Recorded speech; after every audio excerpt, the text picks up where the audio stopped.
2/1/2026 திருவண்ணாமலை பௌர்ணமி கிரிவலம் போலாமா? இந்த வருஷம் பொறந்து ஃபர்ஸ்ட் லாங் டிராவல் இதான். அதுவும் சிவன போய் பார்க்க போறோம். நான் இதுவரைக்கும் திருவண்ணாமலைக்கு போனதில்ல. இதான் எனக்கு ஃபர்ஸ்ட் டைமு.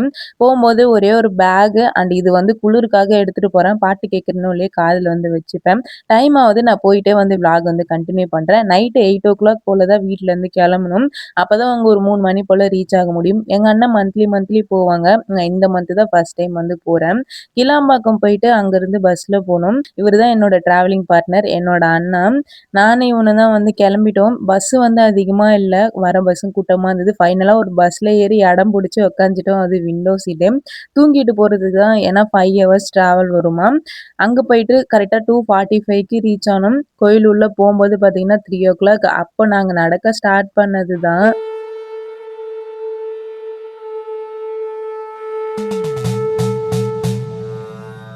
நாங்க போம்போது தான் கரெக்ட்டா கோபுரம் பக்கத்திலேயே பார்த்தீங்கன்னா, முழு நிலா அவ்ளோ சூப்பரா தெரிஞ்சுது. நாங்களும் சிவன வந்து கும்பிட்டுட்டு கிளம்பிட்டோம்.